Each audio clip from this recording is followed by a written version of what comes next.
What's up, fam? I'm your host, Jack Settleman. Joining me today, and as always, my co-host and longtime best friend, Abe Granoff. Abe, what is on your mind today? I feel like you need to change the intro live from the stew, something like that going forward. Like you just want me to make that addition? Or? Yeah. Like I want it to be known live that from the stew. What's on your mind? You know, Jack, I was doing a bit of reading this weekend. I'm reading it. Have you ever read a book that You don't read. That's cap. That's cap of the week already. No, it's not. I did read this weekend. You read a physical book. Yeah. I have a picture of it right here. That's a. Well, I saved it for what's on my mind. Okay, go ahead. Have you ever read a book that you've already read before? Like reread a yeah. So I'm doing that right now about this book that talks about how you should think different, whatever. And I actually learned something in this book that there is an actual term for you and I and our ignorance in sports. It's called armchair quarterback syndrome. This blurb says, you know, you've probably met some football fans who are convinced they know more than the coaches on the sidelines. That's the armchair quarterback syndrome, where confidence exceeds competence. That's kind of a bar. Even after calling financial plays that destroyed an economy, David Addison still refused to acknowledge that he wasn't qualified to coach, let alone quarterback. He was blind to his weaknesses. So I think that I've learned I'm not ignorant. I just suffer from armchair quarterback syndrome. That's just propaganda by the old heads of the NFL. Like, I do know. Roger Goodell didn't write this book. It's propaganda by someone, because I do know more than NFL GMs, NFL quarterbacks, NFL coaches. Everyone. Yeah. Everyone. I watch it. They're in it. I'm watching it. Yeah. We always say it's easier to see what's going on in a football game on television rather than actually in the stadium. But it's nice to learn that I'm not just an asshole. I'm not just ignorant. That I'm diagnosed with something. Are you familiar with Monday Morning Quarterback? It seems like revisionist history type stuff. Yeah, kind of. So that's like it's a website. I think Peter King writes it. But with this thought process being, it's much easier to play quarterback on Monday morning than it is on Sunday. You're sore. More so from the should have made that play. Yeah. Maybe shouldn't have made that. I'm one of the best Monday quarterbacks in the league. Exactly. Actually. Well, while we were gone, I mean, we weren't really gone, but in between the last podcast. We actually have just been sitting in the stew for the last 5 days straight. And this podcast, big blockbuster trade. And it seems as if I lost the bet. You did lose a bet. I did lose a bet. I forgot we had that bet. Yeah, no cap. If you didn't mention anything, I would have never brought it up. No cap. Actually, do you have cash on you? It's in my wallet over there. We can take now that we're in the stew, we can pause it. No, you can grab it on the way. Okay.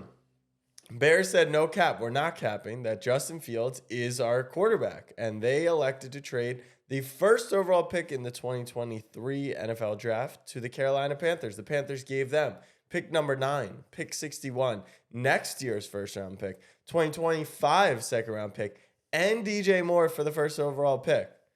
Fleeced? A lot of people on Twitter are saying that the Bears or the Panthers traded for Rudy Gobert with what this package was. And it was funny. The way that Schefter put it out, he wrote pick 9, pick 61, 2024 first, 2025 second. Everyone's like, okay. And then you get to the end of the tweet, and the last bullet point says DJ Moore. And then it's like, whoa. And it feels like everybody kind of assumes the Panthers got fleeced because like that popped up out of nowhere. But DJ Moore is the thing that's putting people over let's the top just warn Bears fans in advance. DJ Moore will not give a shit about your franchise. He will show up, do the bare minimum, and leave probably while he's on the toilet. DJ Moore is no longer welcome on the Snapback Sports Podcast after previously being on and giving us none of his time. So Chicago, you've got a diva on your hands for sure. But in reality, though, what could DJ Moore fetch on the open market today? Because he's going to be a free agent. I guess you've got like AJ Brown was worth a first. Hollywood Brown was worth a first. DJ Poopy Brown, he's probably worth the first. So Hollywood Brown was worth a first or was traded? Was traded for a first. Just talking market value. So maybe they did give up 3 first-round picks to move up to 1. The reason why I think the majority of people are saying they got fleeced is because there's no clear generational number 1 here. Right. It's not like you traded for a guy. seem to have traded for someone that isn't the consensus one. You traded 2 firsts, 2 seconds, and DJ Moore for the opportunity to fuck this up. So what's interesting about all of this is that Underdog Fantasy actually has a little bit of interaction here. So Inside info? Potentially. So good inside info, potentially. So Josh McCown. Are you telling me we can source something? We don't have anything to go on. We'll discuss. So, when do we ever have anything to go on? So Josh McCown did a podcast with Underdog Fantasy's Josh Norris. Okay. They were about 4 episodes in, but in one of the episodes, that's not true. They were probably 10 in. In one of the episodes, it's Josh McCown breaking down all the QB's game tape from college going into the NFL draft. Well, Josh McCown gets hired to be the quarterbacks coach for the Carolina Panthers. So, does Josh McCown make the final call here? Of course not. There's people up top. But it would be peculiar for them to bring in someone like Josh McCown. And after going through all the tape, Josh McCown was obsessed with one of the quarterbacks. Who do you think it was? CJ Stroud. That's correct. And so CJ Stroud has now risen. I don't know if it's a correlation between the McCown hiring or just these are because people actually believe the Panthers want him. But CJ Stroud is now the overwhelming favorite, minus 250 to go first overall. But the inside info comes from my friend Josh Norris, where I said, I know McCown's obsessed with him, but like, is this locked in? Because at the time it was minus 150. I was like, I could, train ride to Jersey really quickly. Right. He said, don't believe the hype. Don't believe that it's guaranteed. Now, I think Stroud is the proper favorite. It seems like that's the path they're going to go. But don't think that it's locked in. So maybe there's some value at other places. And the last thought is, if you're going to trade all this, and I said this on a separate podcast. Sorry, I was cheating on you with some Cleveland podcast. But you love Cleveland. It's my favorite city. If you're going to trade all that, are you really playing it safe? No, you got to think Stroud's this superstar quarterback, or you're going for Anthony Richardson. AR's got to be the pick, man. You have to. AR's got to be the pick. And that's the thing, right? Is there's no clear consensus number one this year. It feels like if you're 1, 2, or 3 and you get any of these guys, you're picking out of a hat, and it's who can develop them. And coincidentally, these teams that are drafting at the top of the draft suck at developing quarterbacks. Right. That's why they're at the top of the draft. There's a reason that they're there. I think the most interesting part about this trade is that DJ Moore, put our bias aside and how he's a scumbag, is really good and has never really had that like really good quarterback to pair him with and has still been productive.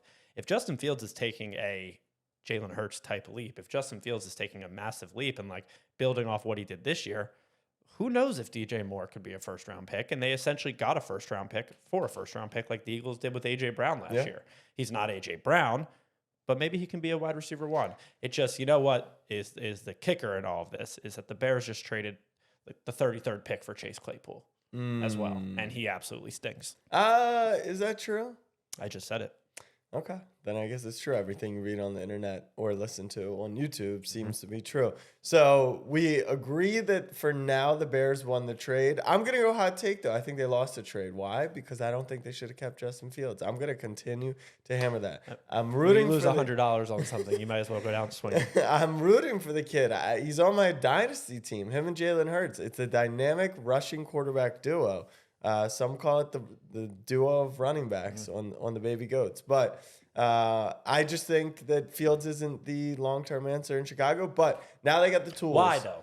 Because I just don't see the passing. I don't. Like, everything with Hurts. You didn't see it about... Okay, go on. No, everything with Hurts last year, he wasn't spectacular as he was this year, but it wasn't a disaster. Once again, when your passing prop is 125 passing yards... and Darnell Mooney's your wide receiver 1, and his prop is 33 yards. That's scary hours. That's he's a running back jokes, not 212 yards. So we did just get news on Baker Mayfield. We did? Yeah. The Tampa Bay Buccaneers are zeroing in on Baker to be their God, I am QB1. going to lose so much money on the Bucs next year. Well, because they're going to be +4 against the Panthers, the Saints. Oh my God, Baker with Godwin, Evans. Are you kidding me? That's assuming championship those guys pedigree team with Baker Mayfield, a quarterback, mind you, that won a playoff game with the Cleveland Browns. Let me repeat that and look in the camera. Baker Mayfield won a playoff game as the quarterback of the Cleveland Browns. If you can tell me the last quarterback to do that, I'll give you $1 million because you can't. Yeah. You simply can't. And now he goes to Tampa, you say. Well, that's what it's looking like. Dude, you know how many like short underdog money line bets I'm going to throw on the Bucks next year? A lot. Oh my God. Yeah. That's dangerous. Yeah. That's I would that's log like out of the that's like account. Matty Ice Prime Falcons dangerous for me. The other quarterback still up in the air is Jimmy G. So with them making that move, that feels like, I feel like honestly, Colts, Jimmy G for a year to mentor whichever quarterback they get. Wait, what? What? Who the fuck is Jimmy G mentoring other than Jimmy G's a really good mentor quarterback. Yeah, for a skincare. For modeling agency. No, you don't think Jimmy G is I don't think Jimmy G is. You don't think he's a really smart, solid professional, like dated a porn star and it didn't even really have real blowback. His PR team's great. Like he gets it. He just doesn't have the arm. Like You're telling me Jay? He knows how to navigate around. You're telling the me league. Jimmy Garoppolo walks into a locker room and takes it over and is a bona fide leader? Yeah. Oh bullshit. Why? Oh bullshit. Why not? He's just hot, dude. And I think he's a good guy. So does he have the arm strength? No, and that's why he's not a top tier quarterback. But he can show Anthony Richardson how to behave in Indy. Indy gets after it. There's a good bar scene there. Vegas is the spot for Jimmy G. Vegas. Oh, I mean, he'll tear up the nightclub there. He's got Devontae Adams just already talking there. about all this frustrates me so much because there continues to be reports. No one wants Lamar Jackson. All these franchises do not want Lamar Jackson. And I should be happy, right? Like I should. It seems like he's going to be back. He hates your organization now, and there's blood in the water. Not as much as Darius. But I did relax. I did see a take on the whole Lamar situation. We'll get back to this rapid fire, and it kind of like resonates a little bit. Like, I can resonate if I'm the Ravens because I've seen people say that the Ravens are literally just doing this so that other teams do their homework for them. Okay. I loved people doing my homework for me in school. Why wouldn't you do this? Like if you're the frickin' Colts or you're the Commanders, like, I hate that too. You're just that nerdy, annoying kid that won't let me cheat on you in class. I promise you, it is worth the Atlanta Falcons' time.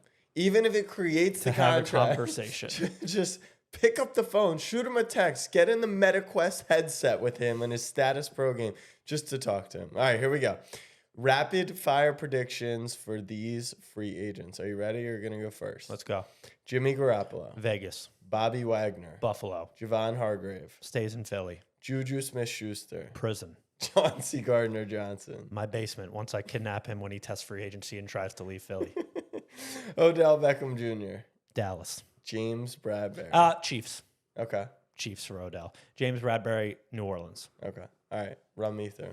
Jimmy Garoppolo. The Colts. Bobby Wagner. The Steelers. Javon Hargrave. The Browns. Juju. TikTok. CGJ. Panthers. OBJ. Cincy. Interesting. Yeah, very interesting. We'll get back to that. James Bradbury. The Cowboys. Scumbag.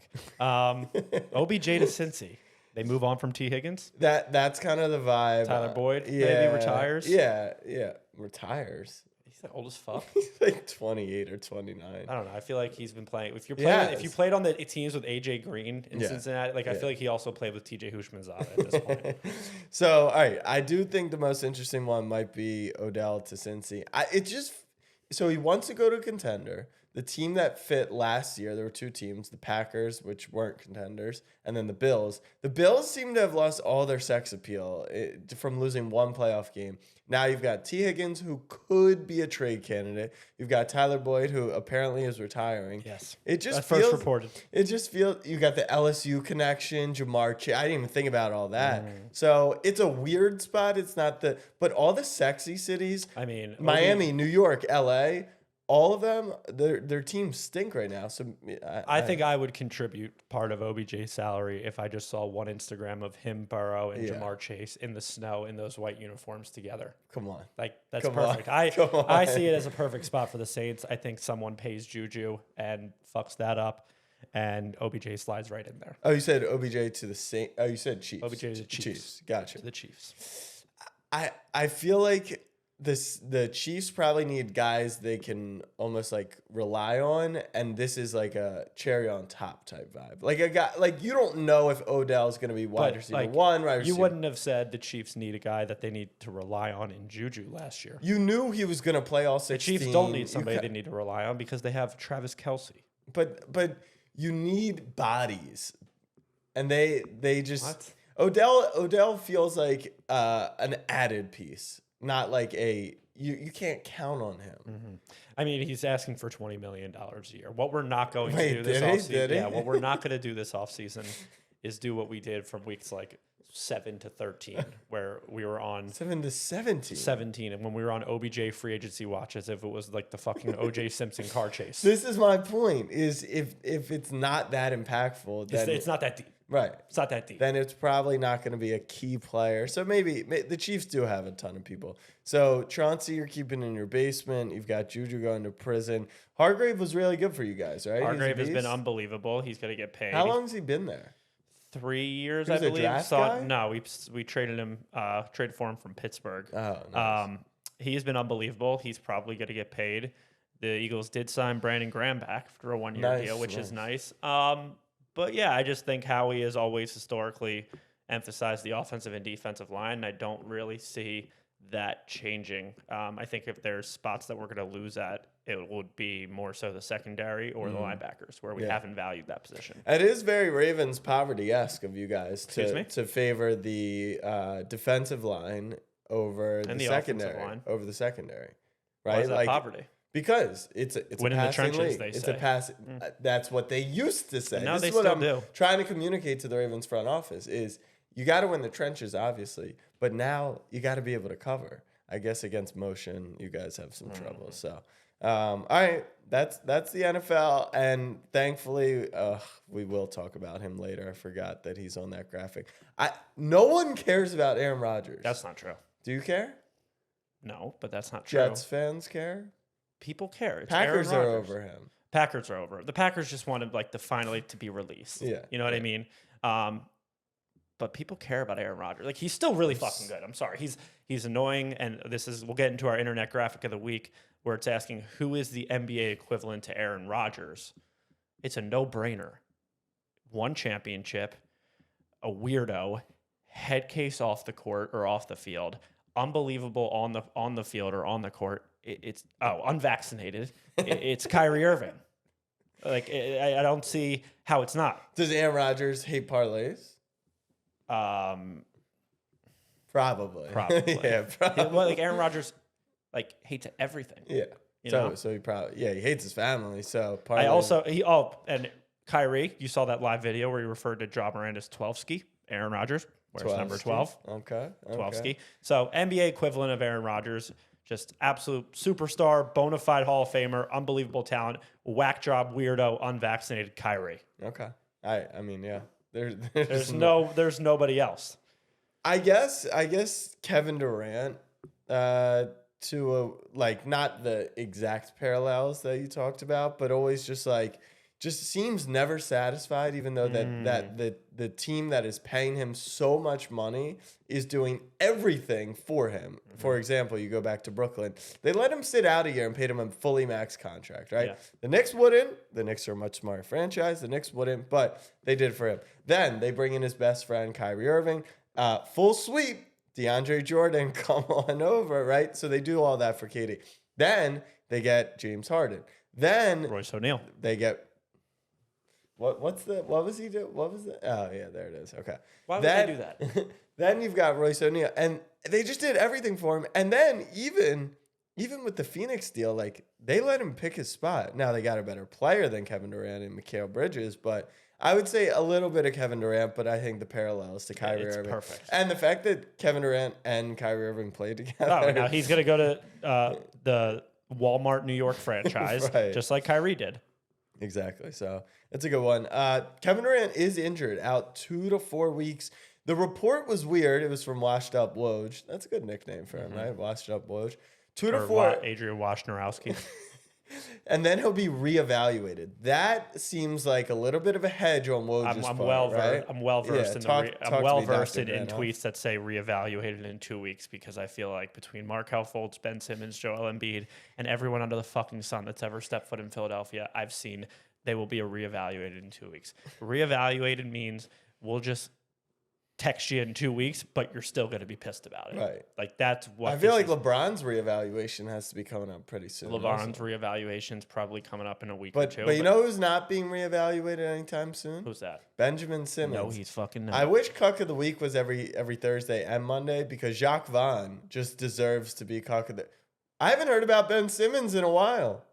Have you heard an update? I've seen updates that he's still sitting out basketball games. That's interesting. Which is what you would do if you were shut down. No, he's not shut down. He's just not playing or dressing. Interesting. Very interesting. Not as interesting as Fred VanVleet's comments. Did you see those? Oh, yeah. Respect. Yeah. Thoughts? If you're so for those who didn't see, Fred VanVleet essentially buried a referee in his post-game press conference. And my whole thing is, you step up to that podium, I step up to this microphone, and you know what you're doing. Mm-hmm. I know that I'm going to try and piss some people off today.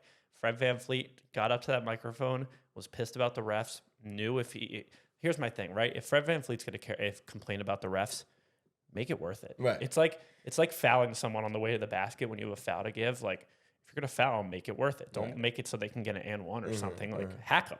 And that's exactly what Fred VanVleet did, was hack the ref. Just goes, I don't even know what he said specifically, but like, if you know you're going to get fined, you know the amount, go in. Yeah. Just go off. Well, that's the thing. You're saying if it's worth it, make it worth it. This was a big fine, 30 G's. Normally, you complain about the refs. It's like 5, 10, 15. This was a different tier. That's not a hair off Fred VanVleet's back. I mean, he's a $100 million man. But let me ask you this, because they were talking about Julius Randle's technical fouls. So apparently in the NBA, the first, I believe it's 10 are $2,000. After 10, you get fined every for time you attack. Yeah, 3,000 after the 10th, and then I think it starts scaling up. There's a suspension in there as well.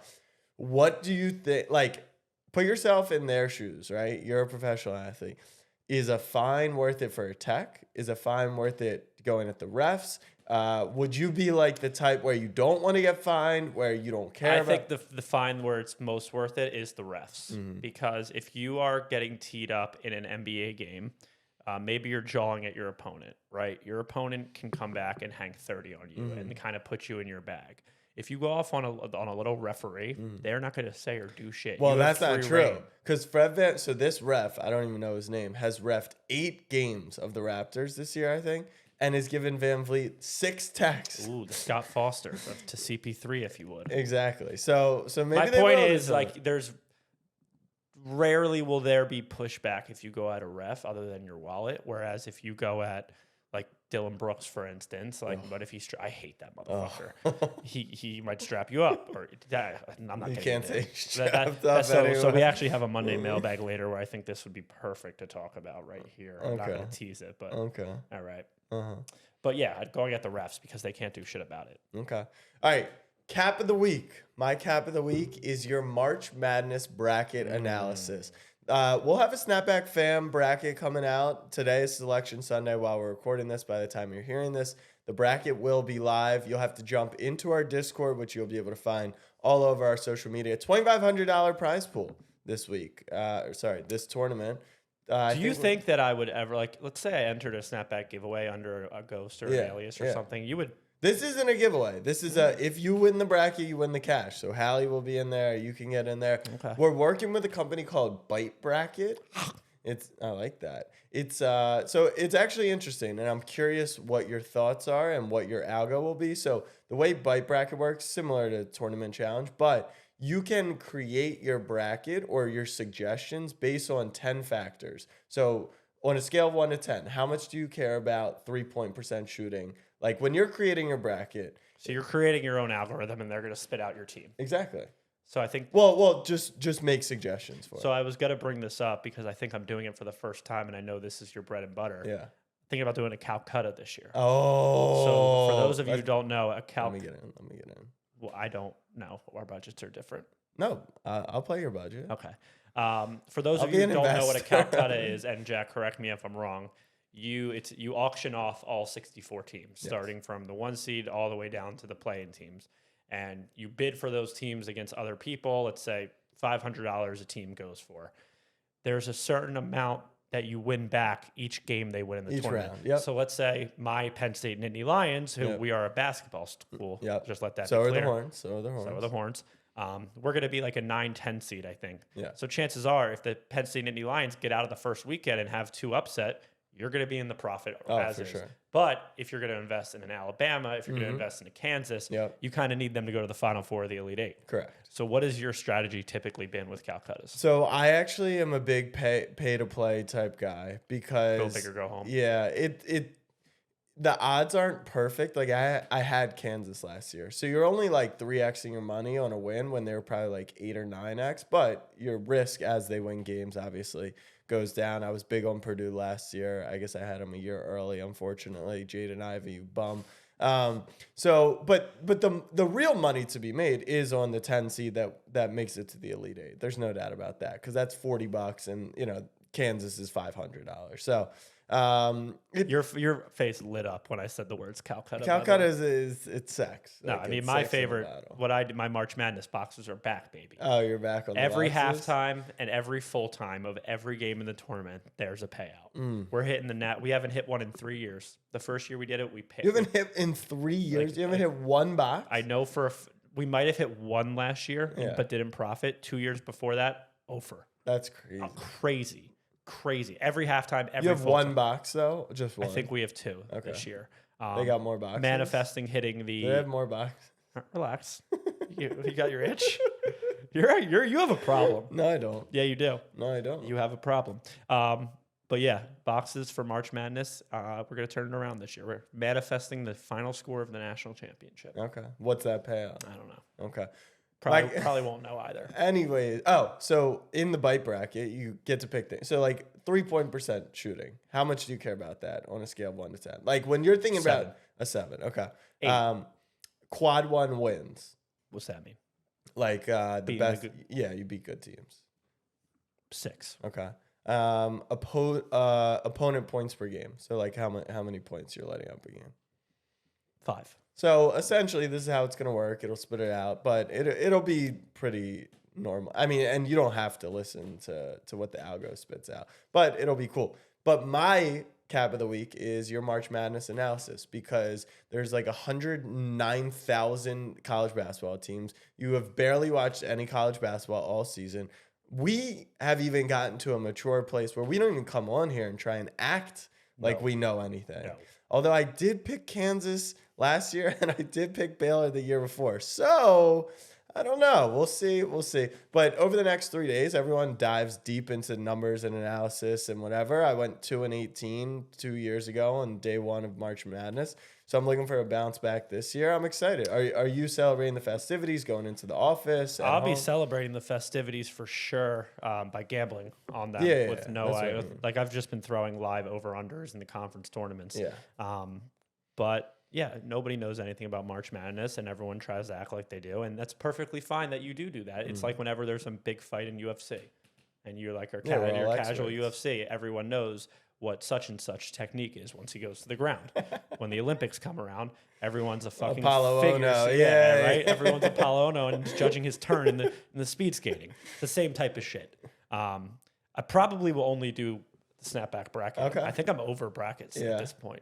Like I actually used to know or had armchair quarterback syndrome where I knew about college basketball. I've actually just like, between like the NBA being a reality show, the NFL taking the life out of me this year, all the hating I have to do elsewhere in sports, like I got to make some cuts, and college basketball has unfortunately been one of them. And I'll continue to say this, and I said it last year too. For whatever reason, the college basketball, it doesn't feel like they have those superstars like in years past, like Zion or Embiid, Wiggins, like where you could just, Ja Morant even, where you would just take Murray State because you knew that they had a top 5 pick. Like you've got Brandon Miller, but Alabama's good. Like Jalen Wilson's the best player on Kansas, but like he's not like the best player in the world. So I don't know. There is an aspect of like, for me, like maybe I'm just like a traditionalist or a boomer, but like seeing Alabama at the top, who's a football school, seeing like Purdue, seeing like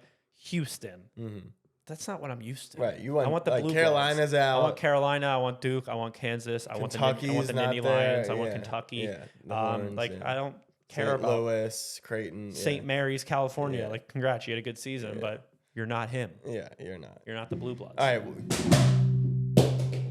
What are you doing over there? Maybe you should buy a bigger stew.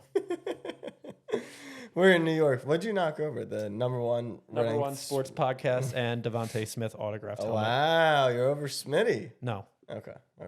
I'm excited for your cap of the week. Give it to me. Do you know what it is? I see it here, and now that I know the phone's coming out, I know exactly.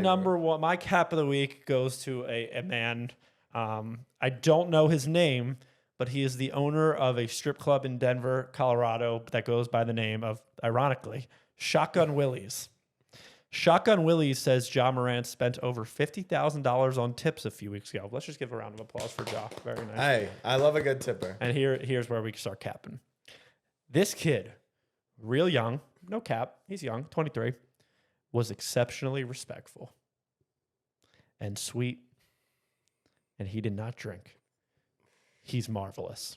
Part of me thinks that Shotgun Willie, the owner of Shotgun Willie's, was typing this tweet with Ja Morant holding his fucking water gun, tiny gun to his head. That gun was tiny. It was. I'm not a gun guy. I'm not going to comment on the gun. Doesn't that mean big dick energy if you're wielding around like a little guy? Like Austin Powers used to have the little guy too. And Austin Powers had the littlest dick energy ever. Let's just say that the kid who rode 9 deep to a finish line, punched a 17-year-old in the face, was sweet and exceptionally respectful. Let's just say the guy that's been caught on team flights slugging Casamigos just happened not to have a sip of alcohol that night. He just happened to spend 50 bands. As I'm looking at, how much can this zoom? The greatest drunk eats buffet. Yeah, with like you can't even see what color the carpet is because there's so many ones, and Ja Morant is sitting there. Wait, what makes you think those are ones? I mean, who knows? He was exceptionally respectful, so maybe they're 10s. I don't believe that Ja is exceptionally respectful at this moment in time. I don't believe he didn't. Well, see, I think he was probably exceptionally respectful. The no drinking, I'm going to call cap on. I think he was in. Is it exceptionally respectful to bring a loaded weapon into a business? I mean, it depends on your gun laws. Jack, I'm going to ask that one more time. Look, I went to Texas. I'm in Texas mode right now. So I'm sure Shotgun Willie's is a fantastic establishment. Probably not the best look for your bar to be called Shotgun Willie when an NBA player brings a gun there. Yeah, we need to go and like vlog Shotgun Willie's. Yeah. Maybe we could hit. What about snapback strip clubs? Strapback strip clubs. That's more like it. I don't want to go down that avenue. I like that cap of the week because I think he probably was drinking. All right, here we go. Monday mailbag. We're officially back in the Discord once again. Just DM Eagleson so you get the link if you can't find it. We have a little Monday mailbag thread so you guys can throw questions in. You want to start from our boy Tyler? Yeah, Tyler asked, and I also don't think this is necessarily true. I'm not always talking about my most hated athletes, but Tyler asked, we always hear about Abe's most hated athletes and coaches. I guess coaches. Who are some of Jack's? Get in your bag right now. Get deep in that hating bag. I mean, Dylan Brooks. But Dylan Brooks is just like, it's not my most hated. He's just like annoying. Regarded as one of the most hated players. Ugly, by the way. Very ugly, very annoying. I'm gonna pull up the what league would you like to start on? NBA. Okay. I'm going to pull up the points per game leaders and see who's won. Who I hate. Joel Embiid. Joel Embiid's won. Back-to-back. Are you going to Jersey, by the way, today? Should I? I might have to hand you by the way, a bag. The narratives are shifting in the quickly. MVP race. I'm seeing videos of Jokic allowing rim buckets. Cone. The goalposts are moving the right direction, boys. That's what I'm saying. I think we got to get in. All right. The top scorers in the league. Embiid, Luka, I have like a love-hate with because I think he's a beast, but when he's bitching, he's like the worst bitching. Dame, like I could hate on all these people, but like I don't hate them. Bron. Like Dame, I could make fun of for running from the grind by not running from the grind. Bron, he's just the worst these days. Kyrie, he's actually the woat. He's the woat. Hates parlays. It's just disgusting. Trae Young, not a huge Trae Young fan. Obviously, the Knicks fandom probably has a part in that. Paul George, Jimmy Butler, he seems to be doing the most. Jack, there's one answer. He's the coach. Who? Jared Dudley. Jared Dudley. All right. This is shocking to me. This is completely off topic, but do you know who's 25th in the NBA in scoring with 22 points per game? Tyrese Maxey. Klay Thompson. Cool. I thought he was like washed. Gobert. Bro, you're averaging 22 in 2023. That's like 7 in 2008. Yeah, so I don't know. In the NFL, I guess like I don't hate Matt Ryan. I feel like you like hating, like your favorite type of hatred. I'm just trendy hate. No, your favorite type of hatred is making fun of like moves that teams do. Yeah, like you love when a team ruins their franchise with a bad trade. Yeah. Like that's like what the gets Giants. you going. Like now I'm off the Giants. Like me seeing Draymond Green airball a 3 like gives me that oomph. Whereas really you see the Dolphins pick up Tua's 5th-year option and commit to paying him $25 million a year, and that's what gets you going. 100%. All right, next question. Did we get a name here? From Titan. Okay. Rank these accomplishments, or soon to be. LeBron breaking Kareem's all-time points scored. Ovechkin breaking Gretzky's all-time goals record within the next 2 years. Is that gonna happen? If he plays and continues to score, yes. Aaron Judge, I know Titan. You know, if RJ Barrett plays and continues to score, he might break Kareem's record. No, he needs 2 years. Okay. RJ Barrett would need 400. Aaron Judge breaking the AL single season home run record. This is how I know Titan actually listens to the pod, because that is just for Abe to eat up. Verstappen winning 15 F1 races in one season, breaking the record of 13 held by Schumacher. You didn't get into the F1 stuff, did you? No. It's the same people that did the golf stuff, right? And the tennis stuff. Yeah. I'm sure. Yeah, they've been doing it. And the Kirk Cousins, Kirk Marcus Cousins Mariota doc that's coming out soon. All right, so rank these 4. I think let's just start at the bottom. Like Aaron Judge moving into 7th place all time in home runs. It's not a record. I'm sorry. A single season and record. The true league-wide record, IMO. Well, you know what, Titan? I didn't ask for your O. I'm sorry. So that's going to be last because it's quite simply not a record. If you want to put that, we have to put Mitchell Robinson's all-time field goal percentage up there with it. So we'll do that last. I'm going to go with Verstappen winning 15 F1 races in one season. Yeah. Second to last, solely because F1 is new. And I think in Well, it's not new. Well, newish. New to you. No, it's been going on for 50 plus years. Right. But now I think when we look back in 20 years, we're going to say Verstappen was driving against plumbers. That's where I see this league trending to, where it just gets better and better. I'm going to go Ovechkin inevitably breaking Gretzky's all-time goal record within the next year, 2 years, because whatever. Apparently Gretzky is fucking sick.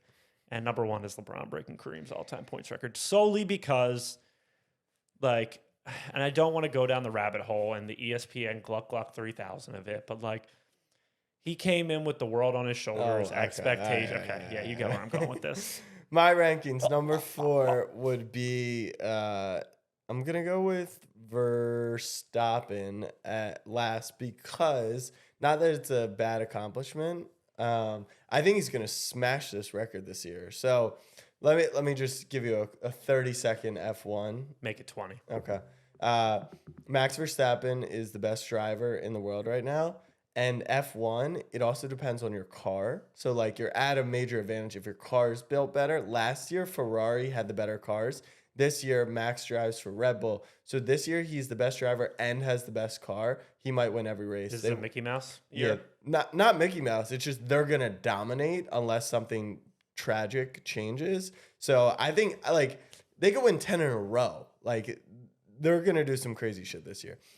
Third for me would be Aaron Judge breaking the AL single season home run record. I'm not a hater like Abe. I'm not a hater. There is a difference. Okay. Number 2 is LeBron. That's a longevity award as opposed to number 1, Ovechkin breaking. And why didn't Udonis Haslem break it? because Udonis Haslem isn't one of the best players of all time. But when you he's talk, been playing for a long time too. There's like two athletes in sports that when you talk records, you talk unbreakable records. It used to be Wilt, but apparently there's this consensus that someone's going to score 100. It'll probably be Maxey or Quickly. But when you talk Michael Phelps or Wayne Gretzky, those were the unbreakable records. I don't think that now breaking Kareem's record wasn't high likelihood until obviously recently, but it just feels like with scoring up in the NBA, if you play for 20 years now, like maybe you could get close. But why? There was never what is the difference between LeBron breaking Kareem's all-time points record, attributing that to longevity, but not Ovechkin breaking Gretzky's? It is. If that was so no, unbreakable. Ovechkin also played for 20, 18, 20 years, and he played and he's scoring 40 goals a year for 20 years, which is how you have to get there. But there was just never. There was no one close to Gretzky. That was always I will counter with, did Ovechkin, and Eagleson's maybe one to better answer this, but you were a Caps fan. Did Ovechkin come into the league noted as a scorer? Yeah. LeBron didn't. Right. That's true. That's a saying. really good point. Okay. All right. Well, that wraps up our Monday mailbag for this week. And now it is time for the final Come finish. on.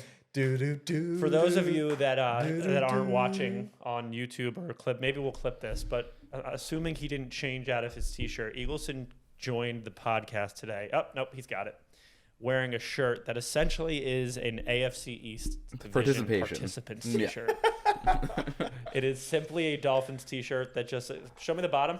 Nothing else on it. What do you say? Just says okay. It just says it's a teal shirt.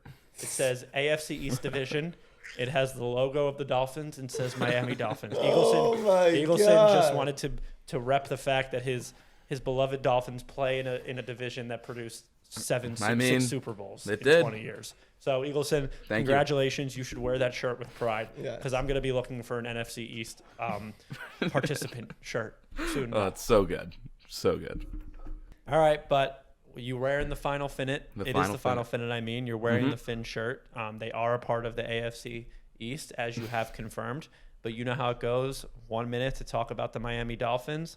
Let's get it going. Did you see that? What's going on? We need like overhead camera. Yeah, Abe's like trying to figure out. First of all, give me this. Do you not? Let me just show you something. This? Yeah. Yeah, I do. But yeah, okay. He was like fishing around for his I was looking at my folder, seeing where clock was. Yeah, he was in the photos. that was embarrassing. Anyway, Eagleson, final Finnet in 3, 2, 1. All right, it's been 8,107 days since the Miami Dolphins last won a playoff game. And you know what? Draft season and the combine and all this really sucks when your team can't even tamper properly and we have no picks to even use during this whole thing. Just makes it a little tougher to get into, I guess, especially when you know you should have a pick here and you don't over something stupid. In some better news, though, or I guess you guys say it's not so good news, Chris Greer did the right thing and picked up Tua's fifth-year option so we can shut down the other quarterback rumors because those really haven't stopped ever.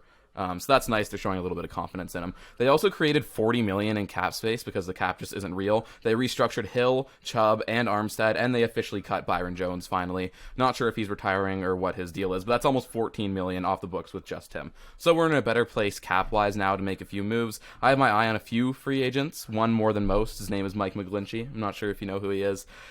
We could slide him right in. What are you shaking your head for? He's going to be great. Slide him right in at right tackle. We have that San Fran connection. He can move. He's athletic. He'll be... It's like so far from a Dolphin. I don't think it is. Can we get it? Like, why can't we get it on here? We can. I'm still worried. We got lighting coming. We're going to have Eagleson on the big screen soon. It's cap. I didn't really listen to a word he said. He said they're signing Mike McGlinchey. Cool. He said the cap is fake, which is the cap is not fake. The only reason that everyone has to make all these moves is because the cap is very real. Chauncey Gardner-Johnson would be on the team. Darius Slay would be on the team. James Bradbury would be on the team. Javon Hargrave would be on the team if the cap was not fake. But the cap is very real. No cap. He also mentioned about something with tampering.